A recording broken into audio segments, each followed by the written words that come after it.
Is there any public comment on facility? Please keep it to Oh, facilities that's right. for No, me. I'll do it later. I got one more in me. Okay, thank you. All right, first up, obsolete items for review. Mr. Dahlberg.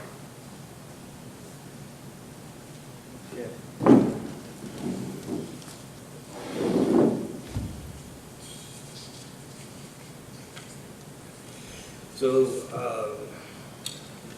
obsolete items this month, we have Guth Elementary, we have music equipment to go to public surplus, and some for scrap because it's beyond repair.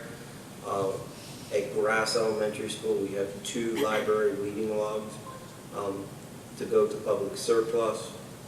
At North Middle School, we have a number of science textbooks that are outdated and to go to public surplus.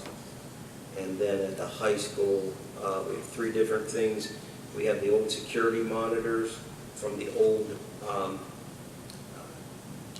camera system that are no longer in use, and they are in pretty bad shape and really were failing when we changed over. They were on their last leg for sure. So they're to go to scrap. We have a cabinet from the Food Services Department for public surplus, and some music equipment to go to public surplus.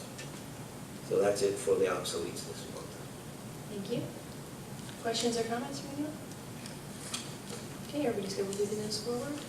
Okay, next up is the Gaga Pit at West Rock Hill. Robert?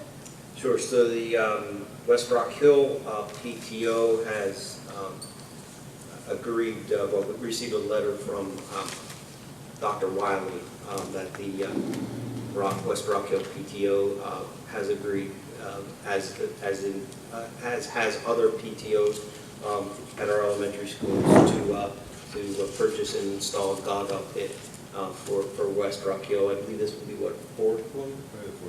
Fourth one in the district. So the West Rock Hill PTO would like to do that for their kids. So we have that for the board to consider. Thank you. Questions or comments from anyone? No? Okay, good. We'll move that one forward as well. The next Facilities Committee meeting is scheduled for August 14th, 2018. We're back to public comment. 30 seconds.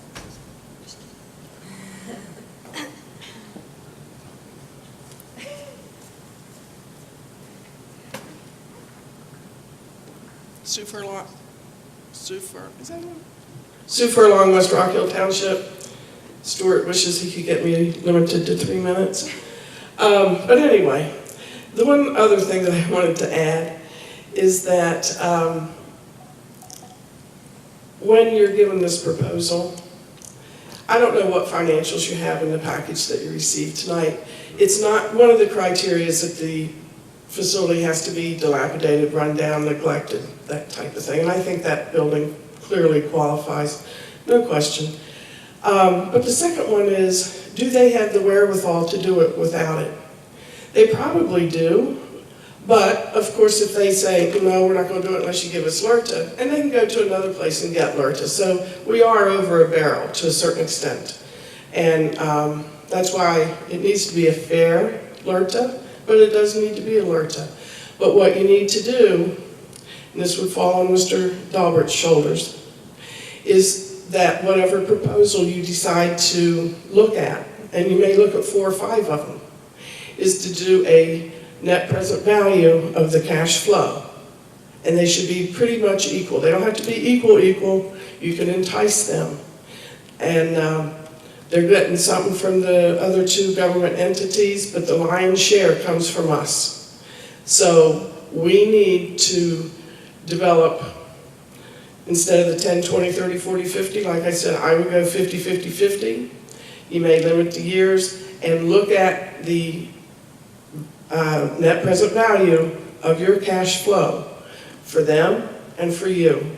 Because when you drag that out, you're going to lose purchasing power to get yours at the end and theirs at the front. And that's not fair. So you want to come up with a plan where the purchasing power for both parties is basically equal. Thank you. Thank you. Any other comments or questions? Okay, thank you. Then the board has nothing else. We will adjourn. Thank you. Oh, I announced that in the board meeting. We're adjourned. Thank you.